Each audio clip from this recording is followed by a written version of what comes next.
Film की शुरुआत होती है सैम नाम के एक बंदे से जो ट्रेन में सफर कर रहा होता है। उसकी जिंदगी बिल्कुल भी ठीक नहीं चल रही होती। हर मोड़ पर उसे परेशानी का सामना करना पड़ता है। पता चलता है कि वह एक सुनसान रेगिस्तान जैसे शहर जा रहा है जहां उसे नई नौकरी शुरू करनी है। ट्रेन में वह अकेला बैठकर खाना खा रहा होता है और उसके सामने एक औरत बैठी होती है, साथ उसका बच्चा भी होता है।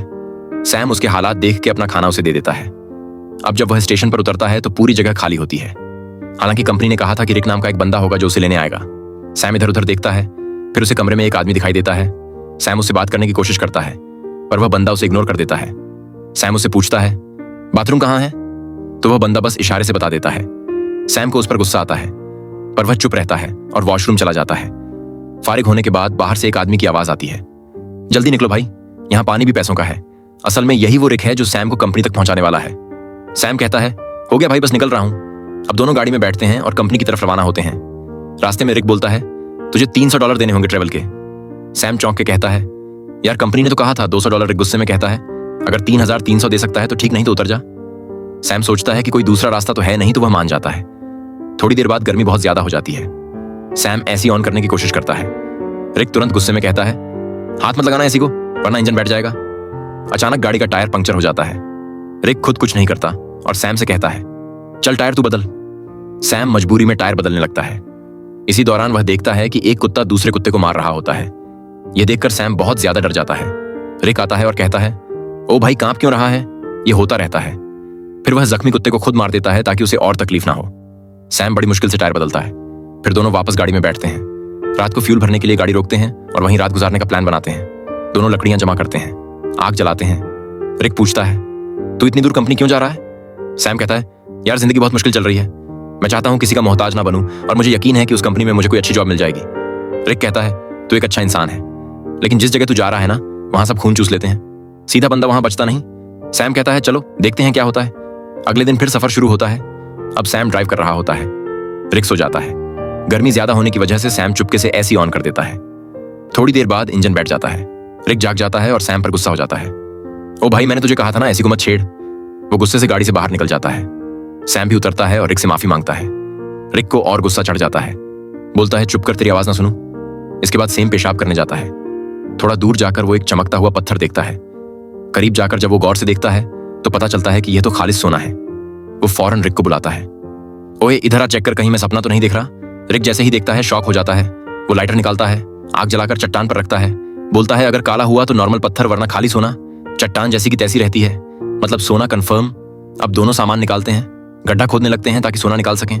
पूरी ताकत लगाते हैं लेकिन चट्टान हिलती भी नहीं।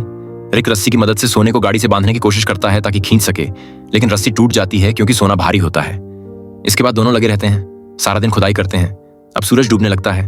रिक कहता है जल्दी से लकड़ियां जमा कर, क्योंकि जंगली कुत्ते आसपास घूम रहे हैं। रात को हमें काट लेंगे। अगर हम आग जला लें तो वह डर के भाग जाएंगे। दोनों लकड़ियां जमा करते हैं, आग जलाते हैं, खुशी में गाने बजाने और नाचने लगते हैं। रिक सैम को गले लगाकर कहता है तुझे मैं फुल एसी वाली कार दिलाऊंगा। रात को वो लोग बैठकर प्लान बनाते हैं। रिक कहता है ये सोने की चट्टान बहुत बड़ी है, अगर हम महीनों भी खुदाई करते रहें तब भी इसे नहीं निकाल पाएंगे। इसलिए अब एक आदमी यहाँ चट्टान के पास रहेगा और दूसरा जाकर खुदाई की मशीन लेकर आएगा। सैम कहता है भाई तू जाकर ले आ, मैं चट्टान का ध्यान रखूंगा।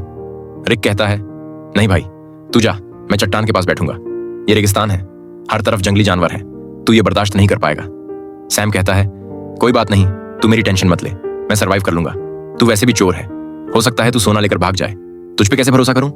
रिक कहता है ठीक है भाई मैं जाता हूं, तू सोने का ध्यान रखना। अगले दिन वो लोग राशन बांटते हैं।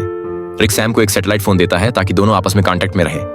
रिक कहता है मेरे एक दोस्त के पास खुदाई की मशीन है, वही लाऊंगा, बस दुआ कर गाड़ी रास्ते में खराब ना हो। मुझे वापस आने में 5 दिन लग सकते हैं। और फिर वह चला जाता है। सैम सोने पर मिट्टी डाल देता है ताकि अगर कोई इधर से गुजरे तो सोने को देख ना सके। वह एक छोटा सा टेंट भी लगा लेता है चट्टान के पास और अपना सारा सामान उसके अंदर रख देता है। सूरज डूबने से पहले वह लकड़ियां इकट्ठा करता है ताकि रात को आग जला सके। रात को वह आग जलाकर बैठ जाता है, खाने में से थोड़ा सा खाता है और बाकी रख देता है।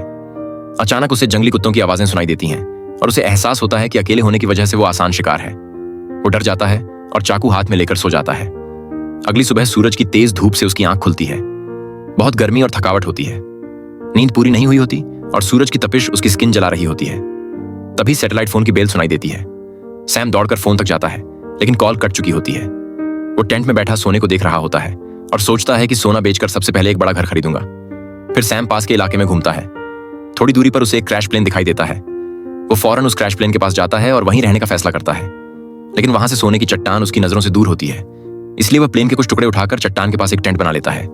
सैम कुछ देर के लिए आराम करने लगता है ताकि पानी की बचत हो और थकान कम हो। अचानक बाहर से कुछ ऐसी आवाजें सुनाई देती हैं जैसे कोई सोने की चट्टान चोरी कर रहा हो। वो बाहर निकलता है लेकिन कुछ नहीं होता। चट्टान वैसे की वैसे होती है। वो चट्टान के पास बैठ जाता है। तभी उसे एक आइडिया आता है कि क्यों ना चट्टान से एक सोने का टुकड़ा काट लिया जाए। सैम पत्थर उठाकर सोने को तोड़ने लगता है और वह सोने का एक बड़ा सा टुकड़ा तोड़ने में कामयाब हो जाता है और उस पर से मिट्टी साफ कर अपने पास रख लेता है। इसी दौरान रिक की कॉल आती है। सैम बोलता है, ओ भाई तू है कहाँ? सूरज ने मेरा हाल बुरा कर दिया है। रिक कहता है, यार इंजन खराब हो गया है, थोड़ा लेट हो जाऊंगा। सैम कहता है, जल्दी कर, प्यास से मर जाऊंगा। रिक कहता है, मुझे आने में थोड़े दिन और लगेंगे और फोन काट देता है।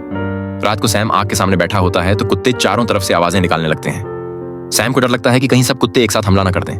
वो हाथ में जलती हुई लकड़ी पकड़ लेता है ताकि कुत्ते भाग जाएं। वह रात भर कुत्तों के डर से जागा रहता है। सुबह होती है। वह सोना चाहता है लेकिन सूरज ने उसकी खाल जला दी होती है। दर्द से वह सो नहीं पाता। वह पानी पीने जाता है लेकिन पानी भी बहुत कम बचा होता है। इतने में वह देखता है कि एक सांप उसकी तरफ आ रहा है। वो उसे मारने की कोशिश करता है ताकि खा सके, क्योंकि खाना भी लगभग खत्म हो चुका होता है। लेकिन सांप को मारते वक्त पानी की बोतल गिर जाती है और बस थोड़ा सा पानी बचता है। फिर वह दोबारा प्लेन वाले एरिया में जाता है। उम्मीद करता है कि शायद कुछ खाने पीने को मिल जाए। तभी वह देखता है कि दूर से एक इंसान आ रहा है। वह फौरन अंदर जाकर प्लेन में छुप जाता है, लेकिन वह इंसान प्लेन के पास आ जाता है और सैम को बाहर आने को कहता है। करीब आकर पता चलता है कि वह तो एक लड़की है जो उससे बात करना चाहती है, लेकिन सैम उससे बात करने को तैयार नहीं होता। लड़की पूछती है, तुम यहां बैठकर क्या कर रहे हो और यही जगह क्यों चुनी? सैम कुछ नहीं कहता, बस चुप रहता है। थोड़ी देर बाद सैम लड़की से कहता है कि वह इस प्लेन में रह सकती है और खुद वहां से चला जाता है। लड़की कहती है, तुम मुझसे कुछ छुपा रहे हो? वो सैम के पीछे पीछे चलने लगती है और उसके साथ कैंप तक पहुंच जाती है। वह बार बार सैम से पूछती है, तुम यहां कैसे पहुंचे? अब सैम घबरा जाता है। वो सोचता है, इससे पहले कि यह सोना देख ले, किसी तरह इसे यहां से भगा दूं।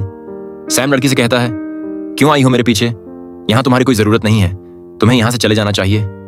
लड़की कहती है, मैं तब तक नहीं जाऊंगी जब तक यह ना पता चल जाए कि तुम मुझे यहां से भगाने की कोशिश क्यों कर रहे हो। जरूर तुम मुझसे कोई राज छुपा रहे हो। उसी वक्त उसकी नजर सोने पर पड़ती है। वो कहती है, अच्छा तो ये बात है, पूरे सोने के मालिक बन बैठे हो, ये सारा खजाना अकेले ले जाओगे। अब मेरी बात सुन, मैं तब तक यहां से नहीं जाऊंगी जब तक इसमें से मुझे आधा हिस्सा नहीं मिलेगा। सैम को गुस्सा आ जाता है। वो डंडा उठाता है और सीधे उसके सिर पर मारता है। लड़की वहीं मर जाती है। सैम सदमे में आ जाता है। उसे यकीन नहीं होता कि उसने लालच में आकर किसी को मार डाला। फिर खुद को संभालता है, उसकी सारी कीमती चीजें उठाता है, एक गड्ढा खोदता है और उसकी लाश को दफन कर देता है। कुछ देर बाद वह देखता है कि एक कुत्ता आकर उस गड्ढे से लाश निकालने की कोशिश कर रहा है। सैम भाग कर आता है, कुत्ते को हटाता है, लाश बाहर निकालता है और आग लगा के बॉडी को जला देता है। अगले दिन उसकी आंख फोन की घंटी से खुलती है। सैम रिक से कहता है, ओ भाई तू कहाँ है?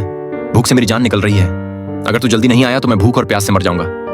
रिक कहता है, सॉरी यार, मुझे पता है तू बहुत तकलीफ में है, मैं जल्दी आ रहा हूँ। बस ये जो खुदाई वाली मशीन है बहुत स्लो है, थोड़ा टाइम और लगेगा। सैम परेशान हो जाता है। भूख प्यास से उसकी हालत खराब है, ऊपर से डर कि कोई जंगली जानवर हमला ना कर दे। कुछ देर बाद वो देखता है कि एक गाड़ी सड़क से जा रही है। वो सोचता है क्यों ना सोने का एक टुकड़ा लेकर यहां से निकल जाऊं, लेकिन ज्यादा सोने की लालच ने उसे रोक लिया। वो चाहता तो सोने का एक टुकड़ा लेकर जा सकता था जिससे उसकी जिंदगी बदल सकती, लेकिन ज्यादा की चाह ने उसे यहीं रुकवा दिया।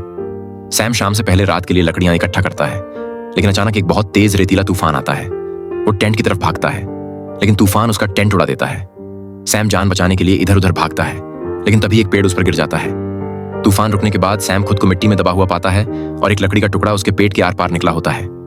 पर सैम के मन में सोने की लालच इतनी भर चुकी थी कि वह पेट से लकड़ी निकालने के बजाय सीधे सोने की जगह की ओर जाता है। वो चारों तरफ सोने को ढूंढता है और आखिरकार एक टुकड़ा मिल ही जाता है। सैम खुशी से झूम उठता है। फिर वो अपने पेट से लकड़ी निकालता है और जख्म से बहुत खून निकलने लगता है। वो कपड़े का टुकड़ा लेकर जख्म बांधता है, लेकिन खून रुकता नहीं। मजबूरी में वह आग जलाकर एक डिब्बे का टुकड़ा गर्म करता है और जख्म पर लगाता है। इससे सैम को इतनी तकलीफ होती है कि वह बेहोश हो जाता है। थोड़ी देर बाद होश आता है। उसे हर तरफ वही लड़की दिखती है जिसे उसने मारा था। अब उसका दिमाग घूमने लगता है। उसे समझ नहीं आता कि यह सच है या फिर वहम। तभी फोन बजता है। रिक कॉल करता है। सैम चिल्लाता है, यार वो लड़की हर तरफ दिख रही है। रिक बोलता है, कौन सी लड़की देख, किसी को सोने के बारे में पता ना चले, अगर किसी को पता चल भी गया हो तो उसे मार डाल। लेकिन सैम की हालत इतनी खराब होती है कि वो किसी को मार तो क्या अपने पैरों पर खड़ा भी नहीं हो सकता। वो जमीन पर रेंग रहा होता है, जवाब देने की भी हिम्मत नहीं होती। अचानक वही लड़की सामने खड़ी नजर आती है, लेकिन इस बार उसके चेहरे पर कोई जख्म नहीं होते। वह सैम को पानी पिलाती है और मदद करने को कहती है, लेकिन सैम सोने की लालच में इतना अंधा हो गया था कि वो मदद लेने से भी इनकार कर देता है। सैम डरते हुए कहता है, मैंने तुम्हें मार डाला था, दूर रहो। वो बोलती है, बस इतना बता दो, क्या मेरी जुड़वा बहन यहां से गुजरी है? तब सैम को यकीन हो जाता है कि यह वहम नहीं है, बल्कि यह उसी लड़की की बहन है जिसे उसने मारा था। सैम कहता है, नहीं, मैंने कुछ नहीं देखा, बस तुम यहां से चली जाओ। जिसके बाद वो लड़की वहां से चली जाती है। कुछ देर बाद जंगली कुत्ते उसके पास आने लगते हैं और उसे चारों तरफ से घेर लेते हैं। वो तुरंत रिक को फोन करता है। वो रिक से पूछता है कि तुम कहां हो, जल्दी आओ, नहीं तो ये कुत्ते मुझे मार डालेंगे। वो रोने लगता है। रिक से रिक्वेस्ट करता है कि प्लीज जल्दी आ जाओ, मैं मरने वाला हूं। रिक कहता है, रुक जा, मैं बस पहुंचने वाला हूं। तभी अचानक कुत्ते हमला कर देते हैं। एक एक करके सब उसे नोचने लगते हैं। यहां हम देखते हैं कि रिक सैम से दूर बैठकर दूरबीन से सब कुछ देख रहा होता है। असल में वह कई दिन पहले मशीन लेकर वहां पहुंच गया था और बस वह सैम के मरने का इंतजार कर रहा था ताकि वह अकेले सारा का सारा सोना ले जा सके। जिसके बाद रिक छिपकर खड़ा होता है। वह देखता है कि सैम को जंगली कुत्ते घसीट कर ले जा रहे हैं। तब भी सैम सोने की तरफ देख रहा होता है। जिसके बाद जंगली कुत्ते सैम को नोचन नोच कर खा जाते हैं। रिक को जब पक्का यकीन हो जाता है कि सैम मर गया है, वह गाड़ी लेकर सोना उठाने आता है, लेकिन अचानक एक तीर आकर सीधे उसके सीने में लगता है और वह भी मर जाता है। यह तीर चलाने वाली कोई और नहीं बल्कि वही लड़की की जुड़वा बहन होती